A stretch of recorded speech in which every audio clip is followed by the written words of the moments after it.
और एक देवदूत जा रहा, खूब बड़ी किताब लेकर, खूब बड़ी किताब, बहुत बड़ी किताब लेकर जा रहा दौड़ते हुए। दिव्य नारद बोलते, ए भाई रुक जाओ, हाँ बताओ ये क्या ले जा रहे हो? का ये वो किताब है जिसमें मृत्यु लोक प्राणी के जो भगवान की जो भक्ति करते हैं, भगवान की पूजा करते हैं, उनकी लिस्ट है, उनके इसमें नाम लिखे हुए हैं।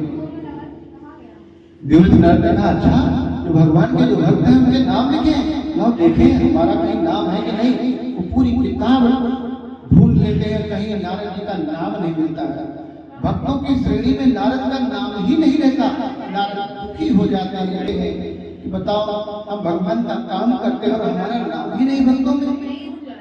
कुछ दिन और बीत जाते हैं, फिर एक व्यक्ति छोटी सी पतली सी कापी लिए भागते हुए जा रहा है देवदूत। फिर नारद रोकते हैं, भाई ये क्या लिए जा रहे हो?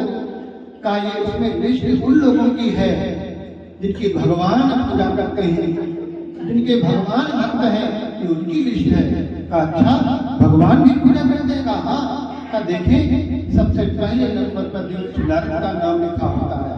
नारद का नाम लिखा क्यों?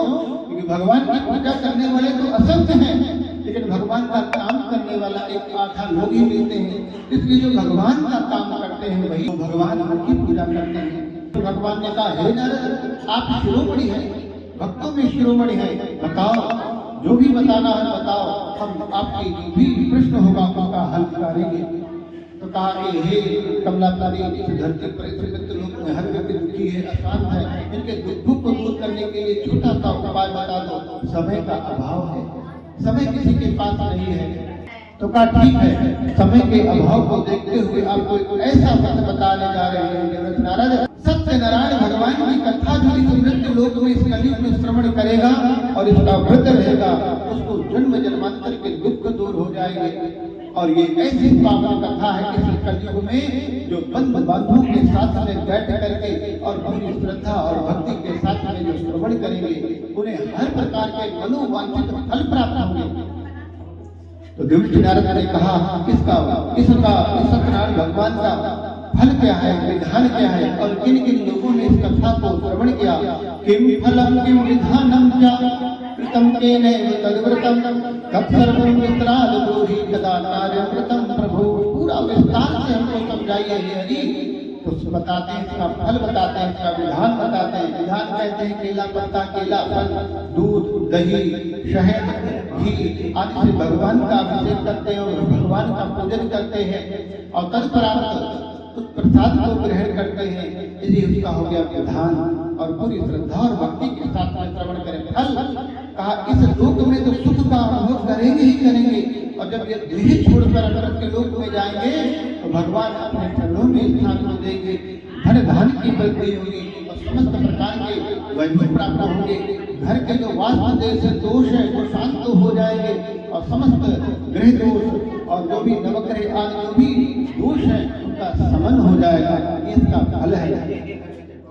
और किन किन लोगों ने इस व्रत करके कथा श्रवण करके जिनका जीवन बदल गया, वो आगे की कथा में बताते हैं।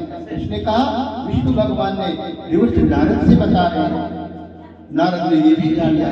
कहा तो ये भी बता दो, इस धरती पर इस मृत्यु लोक में कुछ ऐसे भी लोग हैं जो बहुत धनवान हैं, बहुत धन है, और कोई कोई ऐसे लोग भी हैं जिनके पास कम धन है, किसी के पास कुछ भी नहीं है। ये बताओ वो कैसे पूजा करें?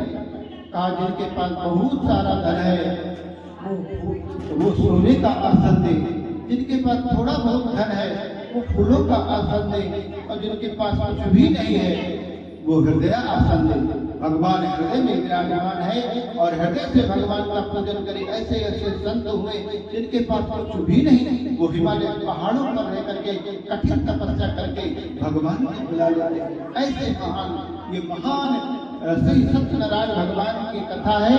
और सत्यनारायण भगवान हर प्रकार से खुश हो जाते हैं। बस भगवान भक्त के अंदर भक्ति होनी चाहिए। तो भगवान ने कहा ये हो गया फल और विधान हो गया, और कहा कि इसका कोई मुहूर्त भी तो होगा। जैसे शादी, विवाह, मुंडन, यज्ञोपवीत, विद्यारंभ संस्कार आदि आदि संस्कार कराने के लिए श्री सत्यनारायण भगवान के अवृत रहने और कथा श्रवण करने का कोई शुभ मुहूर्त होगा वो भी बता दो। नारायण कहते हैं, जब याद आपकी आती है मैं तेरे दर पर आता, जब याद आपकी आती